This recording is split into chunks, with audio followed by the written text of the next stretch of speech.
Oh la vache, j'ai jamais aimé les moustachus, hein.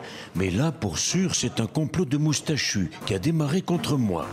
Alors, malgré ma souffrance, devant l'injustice des révélations qui succèdent aux révélations, j'ai décidé de contre-attaquer. La dernière de la matinée, c'est que j'aurais touché du pognon en liquide de Mamie Gaga Bettencourt pour financer ma campagne en 2007. N'importe quoi. Qu'est-ce que vous voulez que je foute avec des espèces, moi, hein? J'ai jamais rien payé nulle part. Mes meilleurs amis sont blindés de thunes. Je pars en vacances à l'œil, sur des yachts. Je suis reçu dans tous les palaces, pour rien. L'argent, je n'en ai jamais eu l'usage.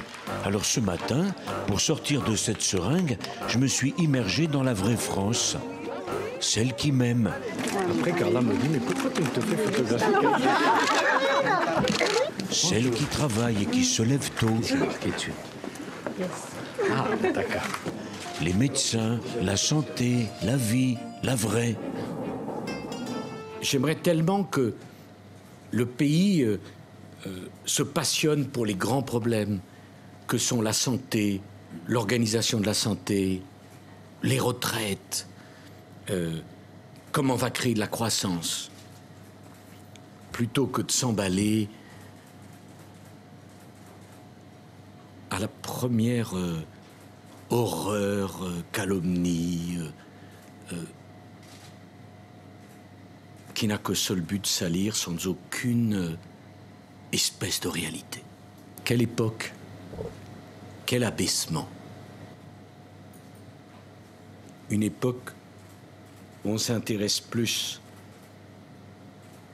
à la personne qui crée le scandale qu'à la personne qui soigne, qu'à la personne qui travaille, qu'à la personne qui construit. Quelle époque. Voilà. Et c'est ça mon travail. Et j'irai jusqu'au bout de ce travail-là. Je vous le dis. Alors je me suis un peu détendu. Tenez, je vous l'avais dit que je ne paye jamais rien. Les chouquettes, c'est toujours à volonté, dès que je me déplace. Le Conseil général de Seine-et-Marne a développé des bourses, qui sont une des rares initiatives en cette matière qui suscitent des vocations actuellement. Par ailleurs, la perspective à Coulommiers de la création d'une maison pluriprofessionnelle qui, lorsqu'elle aura vu le jour, accueillera des internes et des chefs de clinique provenant de Créteil et qui permettra aux jeunes de prendre contact avec le territoire.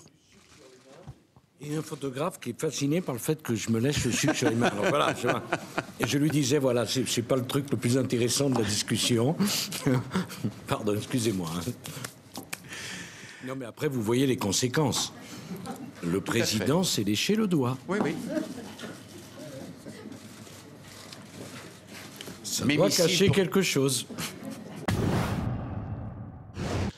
Après, je suis entré dans le vif du vrai sujet, la maladie d'Alzheimer. C'est un drame national. C'est un drame national. Pas une plaisanterie, c'est un drame national. Voilà. Ça, c'est un sujet, vous voyez, hein, c'est un sujet, ça. Ça peut arriver dans toutes les familles. Franchement, Mamie Gaga Bettencourt, ça m'arrangerait qu'elle ne retrouve pas trop la mémoire, hein. Faut arrêter avec ces plans à la con. Et quelle idée de m'avoir emmené ici aujourd'hui. Les services secrets, ça sert plus à rien, hein.